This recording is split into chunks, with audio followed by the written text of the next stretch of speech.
Hey guys, it's me Zena and welcome back to my channel Zoom with Zena.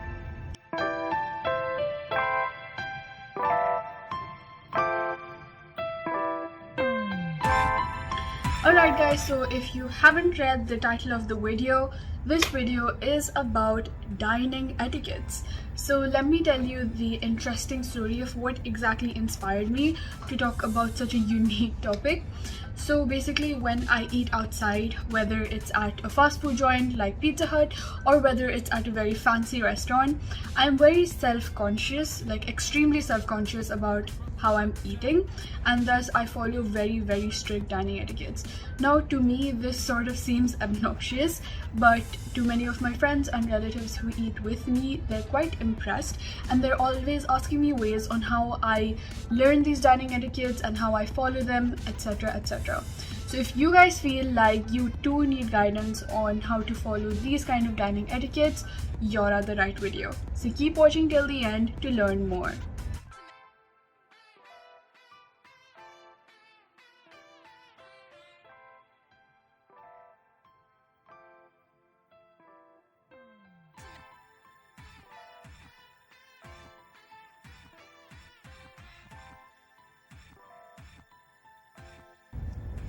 Alright guys, so starting off with, first, let's learn on how our food is placed on the dinner plate.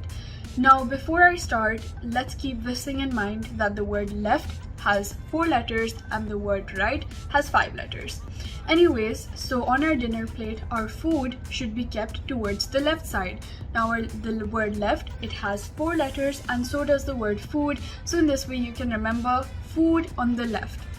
Coming to our drinks or our glass, so that goes on the right side. Now if you see, right has the 5 letters in it and the word drink or glass has also 5 letters in it. So in this way you can remember drinks or glass always goes towards the right.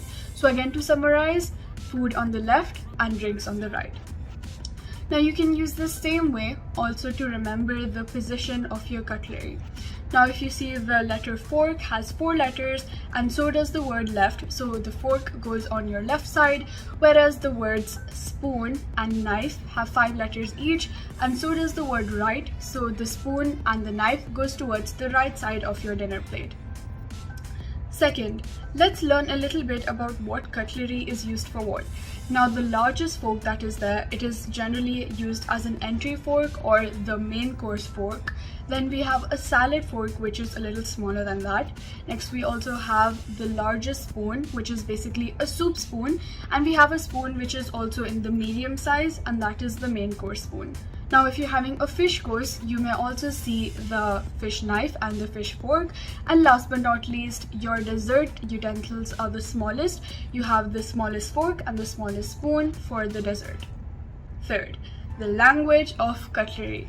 Now there are ways of indicating to the waiter specific things without really verbally communicating it, and this is the language of cutlery.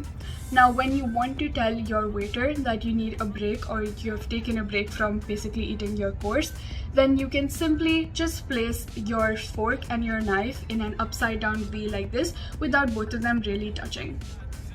Second, if you are done with your food, then you keep both your fork and your knife parallel facing towards you. Third, when you want to move on to the next course, for example you're on your salads right now and you're going to move on to your main course, so in that case you're going to keep your fork and your knife in a plus shape with your knife on the bottom and the fork on the top. Now if you want to indicate to your waiter that you did not like the food, you're going to again keep your fork and knife in an upside down V, but this time the knife will be interlocked in the tins of the fork. And if you want to tell your waiter that you extremely love the food, you're again going to keep both your knife and your fork in parallel, but this time it faces away from you. Now the fourth tip is break your bread with your hands. Now I'm pretty sure this is not really a problem for us Indian folks, but I've seen many Westerners, they basically break the bread with their fork and knife. Now by bread I don't mean the bread that you eat with omelette, I mean the Lebanese kufus kind of bread. So this is what I mean. Now basically for that, these breads are extremely soft and very easy to tear with your hands. If you are struggling with your cutlery, you shouldn't do that because these aren't a part of dining etiquettes. It's better if you tear them softly with using your hands. And last but not least guys, never forget to use your verbal etiquettes, that is by saying please or thank you. Now these words are very polite when you speak to your waiter. When you're waiting for your food, you can say thank you. If you really like it, you can appreciate the food as well. Avoid giving negative comments about the food or about the ambience of that place. Definitely suggestions are always open to any restaurant, but avoid negative commentary. Alright guys, you can take these things down as a side note. So first thing, I wanted to talk a little bit about our napkins. Now I've seen many people use napkins in the wrong way. Maybe they rub something aggressively on their dress with a napkin. Sometimes I've seen people blow their noses into it.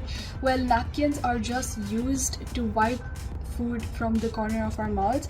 At times you must have seen or you must have felt that when we're eating, food accumulates on the sides of our mouths. So napkins are just used to gently wipe that. It's not meant for aggressive use.